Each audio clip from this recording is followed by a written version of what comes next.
kebangkitan, semangat pagi yang ada di Amerika, semangat sore yang ada di Indonesia. Pada kesempatan ini kita akan bersama-sama membahas satu judul, yaitu putus asa memadamkan iman. Saudara, kita tahu bahwa Abraham disebut bapak orang beriman. Kita semua sebagai orang Kristen dibilang juga anak-anak Abraham.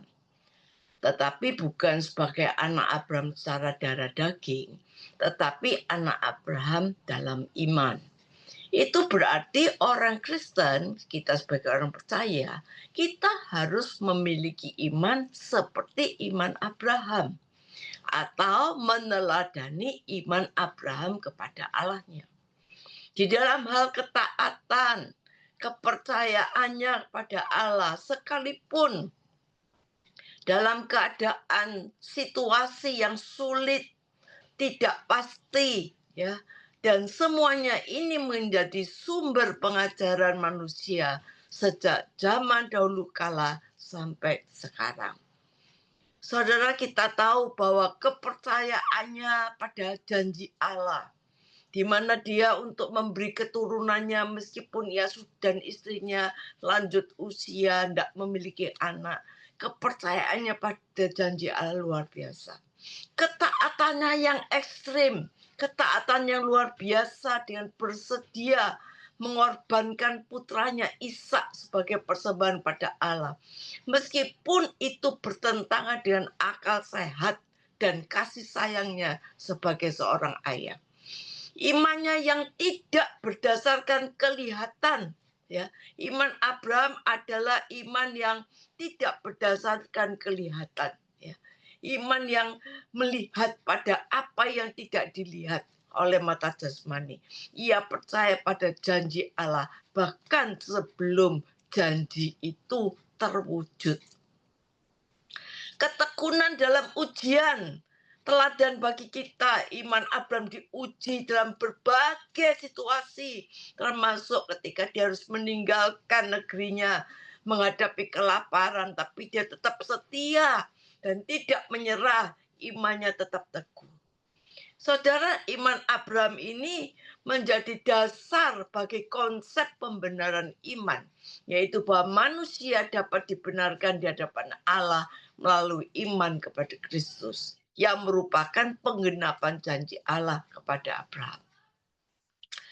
Saudara, seringkali ditekankan bahwa iman Abraham itu bukan sekedar kepercayaan pada Tuhan, tetapi juga tindakannya yang nyata dalam ketaatan dan penyerahan dirinya kepada kehendak Allah. Saudara, apa sebenarnya ciri-ciri iman Abraham? Ya, seperti yang saya sebutkan tadi beberapa hal, ketaatannya, ketekunannya, ya, keekstrimannya. Apa cirinya, saudara? Cirinya ini memang iman Abraham ini banyak. Tetapi kalau kita rangkum, saudara, cuma satu yang mana sulit dan mustahil. Tetapi sebagai anak Abraham secara iman yang kita mengakui sebagai Israel rohani, kita harus memiliki struktur iman seperti Abraham. Abraham menyerahkan hidupnya untuk diambil oleh Tuhan, sehingga Abraham tidak memiliki hidupnya sendiri. Jadi Abraham menyerahkan hidupnya untuk diambil oleh Tuhan, sehingga dia tidak memiliki hidupnya sendiri. Allah berkata kepada Abraham, keluar kamu dari negerimu, dari sanak familimu, dari rumah bapakmu, ke negeri yang akan tunjukkan padamu. Saudara, karena iman Abraham taat. Ketika dia dipanggil untuk berangkat ke negeri yang akan diterimanya menjadi milik pusakanya, dia berangkat dengan tidak mengetahui tempat yang dia tuju. Di sini Abraham menanggapi panggilan itu dengan tidak membantah di usia 75 tahun, saudara. Bagi kita usia 75 tahun, umur yang tidak muda lagi. Dan di sekitar umur itu kita juga sudah lemah ya. Bagi kita mungkin timbul kekhawatiran dan tentu kita ingin tahu persisnya di mana. Kita ingin tahu bagaimana kehendak Tuhan. Saudara, kita ingin tahu apa nanti bukti yang akan terjadi. Namun Abram tidak memikirkan itu. Dia tidak membantah, dia bawa seluruh keluarganya dan dia berangkat, saudara. Dengan keluarnya Abraham dari sanak familinya, dari kampung halamannya di lembah Sumeria, di wilayah Ur-Kasdim. Artinya apa? Artinya bahwa Abraham harus memiliki cara hidup yang berbeda dengan semuanya itu. Setelah dia keluar dari Ur-Kasdim, dia harus memiliki cara hidup yang berbeda dengan semuanya itu yang ada di Ur-Kasdim. Apa sih agamanya Abraham? Kita tidak pernah temukan. Tetapi kalau saudara baca, pelajari di lembah Sumeria itu pasti ada agama. Tetapi dia tidak menyembah Allah yang hidup. Dan Allah menghendaki Abraham dipisahkan dari lingkungan itu. Supaya Abraham tidak dicemari baik oleh pikirannya, ya, cara hidupnya orang-orang yang tidak mengenal Allah yang benar. Jadi dia dipisahkan. Dia tidak mau Abraham dicemari oleh pikiran, cara hidup, tata krama, dan semuanya. Jadi dengan meninggalkan Ur-Kasdim berarti ia juga meninggalkan segala budaya, termasuk keyakinan dari lingkungannya. Dan Tuhan mengatakan dari keturunannya semua bangsa akan diberkati. Saudara, di sini kita lihat Abraham dipanggil untuk menjadi berkat bagi seluruh manusia di muka bumi. Hidup Abraham hanya menuruti yang Allah kehendaki. Saudara, untuk menjadi berkat bagi seluruh manusia di muka bumi, ini bukan sembarangan, saudara. Ini satu tanggung jawab yang besar. Setelah Abraham dikeluarkan dari lingkungannya, dia memiliki cara hidup yang berbeda. Tuhan mau Abraham menjadi berkat. Jadi Abraham harus mengemban tugas itu. Dan untuk itu Tuhan mengatakan, anakmu akan banyak. Sebanyak bintang di langit dan pasir di laut. Artinya ini sebuah kiasan untuk menunjukkan banyaknya keturunan Abraham.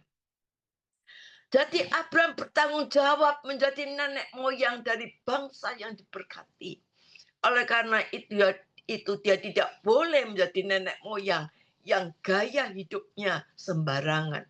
Dia harus keluar dari Ur-Kasdim. Saudara, Allah sudah menentukan cara tatanan yang dia kehendaki untuk Abraham. Abraham juga pasti tidak tahu di mana Abraham menemukan negeri yang ditunjukkan. Karena Tuhan tidak memberitahu, arahnya tidak diberitahu. Satu hal yang tidak pernah ditulis di Alkitab, tetapi saya percaya bahwa Abraham tidak akan bergerak maju tanpa pimpinan Tuhan. Dari satu tempat dia mengembangkan kemahnya, lalu Abraham membuat mezbah penyembahan. Pindah lagi ke tempat lain dan seterusnya. Dan yang menarik sekali pada waktu perjalanan di masa paceklik kekeringan, ya, itu katakan bisa mati dia di jalan pada masa kekeringan itu. Tetapi Abraham tidak kembali ke Ur-Kasdim. Dia memilih ke Mesir. Ini taatnya Abraham yang luar biasa. Dan ini penguasa Mesir akan membahayakan keluarganya bagi istrinya. Tetapi dia memilih tempat yang berbahaya daripada dia harus melanggar firman Tuhan.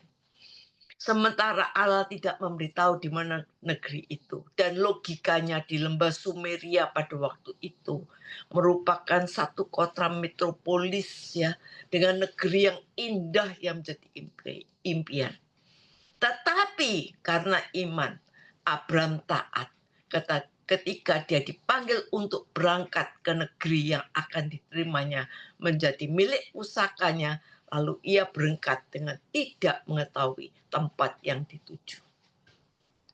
Karena iman juga dia diam di tanah yang dijanjikan itu seolah-olah di tanah asing.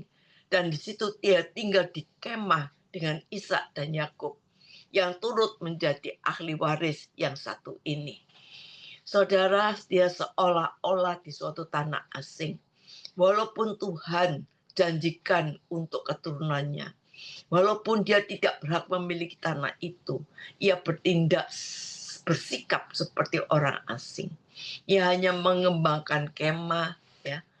Ishak Yakub turut menerima janji Tuhan menjadi ahli waris. Saudara, dikatakan bahwa dia tidak pernah melihat negeri itu. Tetapi dikatakan bahwa sebab ia menanti-nantikan satu kota yang mempunyai dasar yang direncanakan dibangun oleh Allah. Ada negeri yang direncanakan dan dibangun oleh Allah. Dalam iman Abraham, Ishak, Yakub semua telah mati sebagai orang yang tidak memperoleh apa yang dijanjikan itu. Tetapi hanya dari jauh dia melihatnya dan melambai-lambaikan tangannya dengan mengakui bahwa mereka adalah orang asing pendatang di bumi. Saudara, dalam iman Abraham, Ishak, Yakub telah mati dan mereka tidak menemukan negeri itu, tetapi mereka melihat dari jauh. Ini semacam vision, saudara, yang mengharukan. Saudara, dia mengakui bahwa dia orang asing.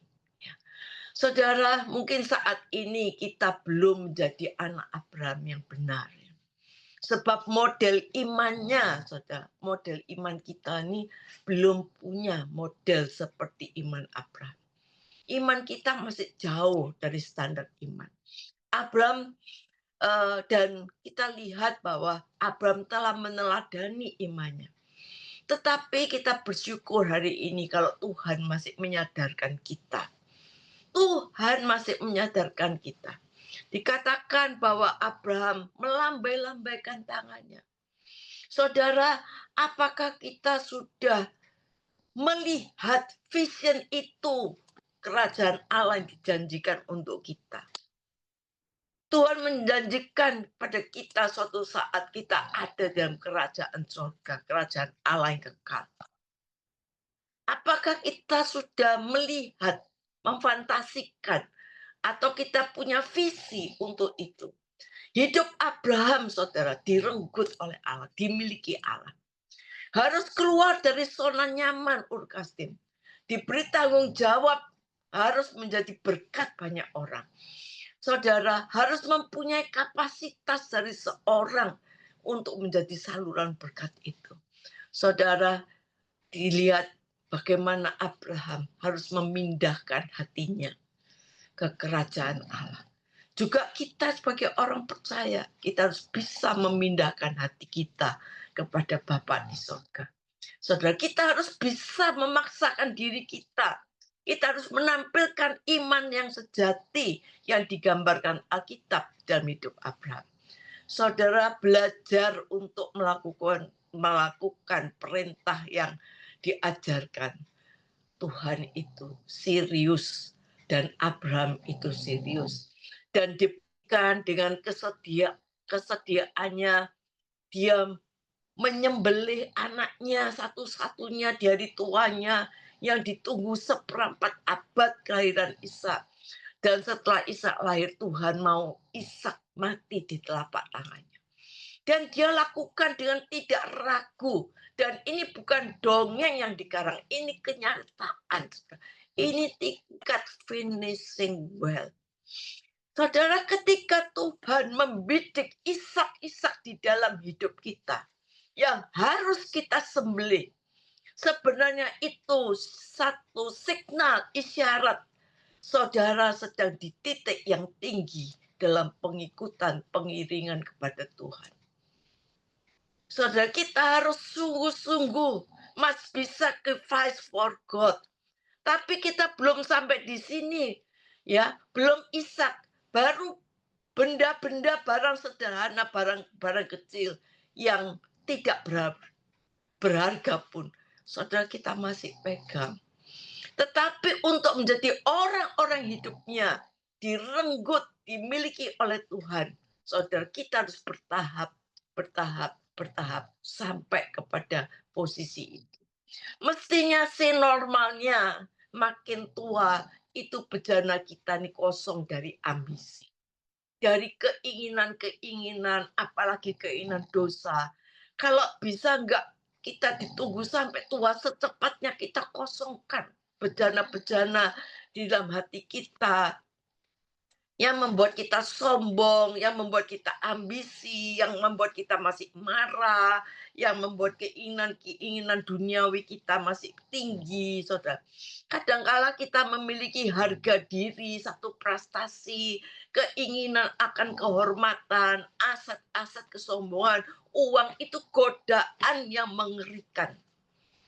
Saudara, kalau kita mau hidup di dalam hadirat Allah, itu tidak akan mudah kita jatuh.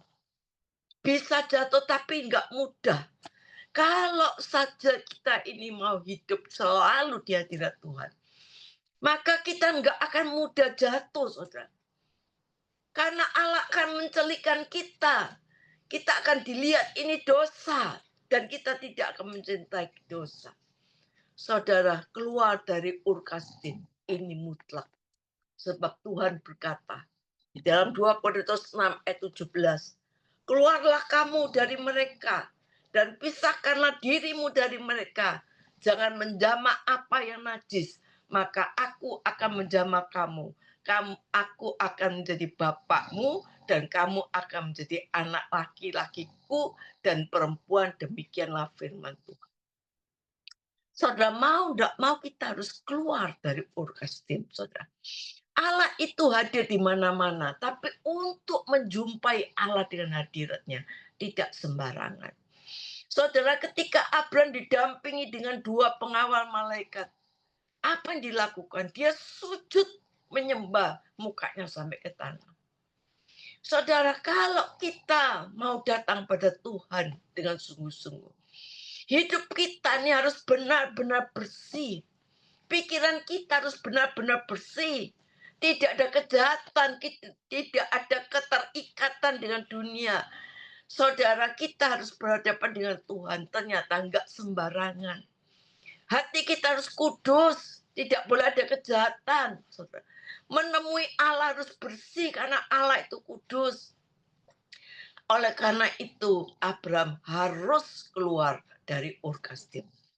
Kita tidak boleh serupa dengan dunia ini. Kita harus berani menanggalkan beban yang mengikat daging kita. Kita harus berani merobek dosa. Kemewahan kita boleh punya berkat Tuhan, tetapi tidak mengikat kita. Keluar, kata Allah. Allah bisa menjumpai kita. Abraham ini istimewa. Sampai last test Abraham lulus. Itulah sebabnya di dalam kitab Yakobus dikatakan dia disebut sahabat Allah. Tidak ada keraguannya terhadap Allah, saudara. Dia mencintai Allah lebih dari siapapun. Saudara, bisa dimengerti seperti ini. Kita bisa mencapai seperti ini. Kita harus bisa. Jangan kita serahkan hidup kita pada dunia. Kita harus tegas, keras terhadap diri kita sendiri. Serahkan hidup kita kepada Tuhan. Kepada anak-anak muda, saudara, kita harus keras terhadap diri kita sendiri untuk kemuliaan Allah. Dunia akan merenggut saudara, dan kalau dunia merenggut saudara, saudara akan terhilang untuk selamanya. Saudara, keras terhadap diri sendiri dengan satu kapasitas kita mau menjumpai Allah. Tuhan akan mempercayakan pada kita hikmat, marifat, pengurapan, sehingga saudara akan diberkati dengan berkat jasmani, supaya saudara bisa menjadi berkat bagi orang lain, berkat jasmani dan rohani, dan Tuhan tidak akan mempermalukan saudara.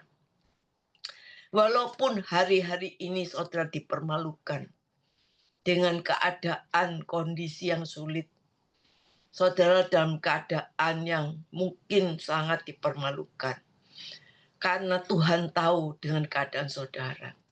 Saudara mungkin dipepet untuk hidup benar. Dan kalau saudara respon Tuhan, kita akan melihat kemuliaan Tuhan. Abraham mencari negeri, dia belum tahu. Walaupun dia belum tahu, tetapi dia percaya. Saudara, kita ini rata-rata sudah terkontaminasi, sudah diracuni oleh dunia, sehingga betapa sulitnya kita percaya kepada Allah yang tidak kelihatan. Saudara, Abraham itu tetap mengimani janji Tuhan atas keturunannya. Walaupun dikatakan Abraham ini pernah ragu, tetapi saudara, kita lihat penggenapan sangat lama. Abraham berumur 100 tahun. Saudara, dari kisah Abraham ini kita mau belajar. Saat kita mempercayakan masa depan kita kepada Tuhan, mungkin jalan kita nggak mudah. Ada penuh perjuangan, tantangan yang kita tidak mengerti. Ada hal-hal yang kita tidak ketahui. Ada hal-hal yang kita tidak mengerti kenapa sampai sekarang doa kita belum dijawab. Ada perjuangan-perjuangan yang sudah kita lakukan bertahun-tahun mungkin. Tetapi sampai saat ini kita belum melihat. Namun kita dapat mencontoh Abraham semasa hidupnya. Pada akhirnya Abraham dapat melalui waktu yang Tuhan izinkan dan melihat pengendapan janji Tuhan. Ada saatnya ketika Tuhan memanggil kita untuk taat kepadanya, memasuki satu perubahan yang besar yang kita tidak mengerti. Saudara, hanya kepercayaan kita kepada Allah seperti yang membuat kita dapat bertahan. Sesungguhnya walaupun situasi sekitar kita berubah, kita harus menghadapi kehidupan ini seperti Abraham, yaitu dalam imannya. Apa yang memadamkan iman? Apa yang memadamkan iman? Salah satunya itu putus asa dan kecewa. Putus asa dan kecewa ini sering memadamkan iman kita. Salah satu penghalang terbesar dan memadamkan iman serta rencana Allah dalam hidup kita itu adalah putus asa dan kecewa. Rasa putus asa dan kecewa ini, saudara, perlahan-lahan akan menggerogoti iman, melemahkan harapan kita, dan menutup mata kita dari melihat kebaikan Tuhan yang akan dinyatakan. Kita semua mengerti, Yeremia 29 ayat 11 menegaskan bahwa Allah memiliki rancangan damai sejahtera, hari depan yang penuh pengharapan. Namun, seringkali dalam tekanan dan kegagalan kita, dalam kekecewaan kita, dalam keputusasaan kita, kita lupa bahwa Allah turut bekerja mendatangkan kebaikan. Kita justru tenggelam dalam keputusasaan pelan demi pelan. Bertahap demi bertahap. Lama-lama kita meragukan Allah. Jika kita menyerah pada keputusasaan, kita bisa kehilangan momen yang indah di mana Allah sedang menyusun satu jawaban di dalam hidup kita. Iblis selalu berusaha agar kita merasa bahwa masalah lebih besar daripada Allah. Tetapi Yesaya 40 ayat 31 menegaskan bahwa orang yang menanti-nantikan Allah akan mendapatkan kekuatan baru. Dia akan terbang tinggi seperti Raja Wali. Bukan terpuruk dalam lumpur keputusasaan, tapi terbang setinggi seperti Raja Wali. Mazmur 37 mengingatkan bahwa meskipun kita jatuh tidak akan tergeletak. Karena ada Allah yang menopang. Saudara, kegagalan itu bukan akhir dari segala-galanya. Melainkan tempat kita berpijak, belajar, dan bertumbuh.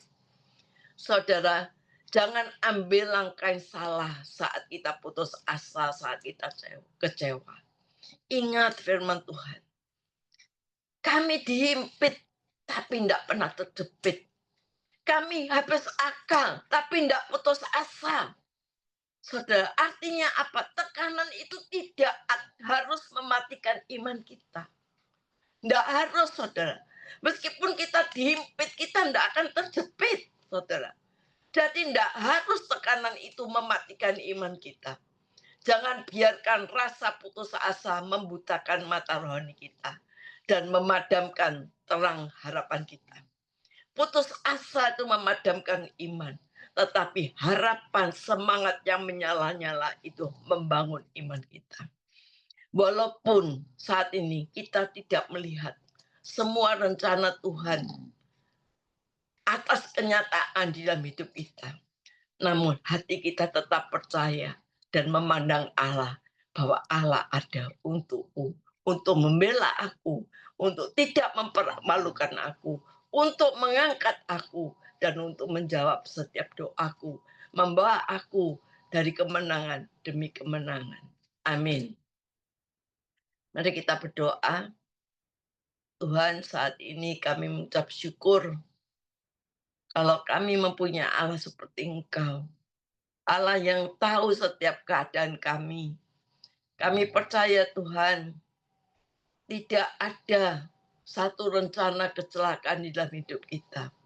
Meskipun kita melalui satu real kenyataan yang tidak enak. Tetapi kita tahu tujuan Allah yang pasti. Satu kemenangan yang gilang gemilang di dalam hidup kita. Satu terobosan demi terobosan yang Tuhan akan berikan kepada kita. Dan kita akan mengalami, kita menyaksikan bahwa Allah kita ada Allah yang kekal, luar biasa, lebih besar dari masalah kita. Amin.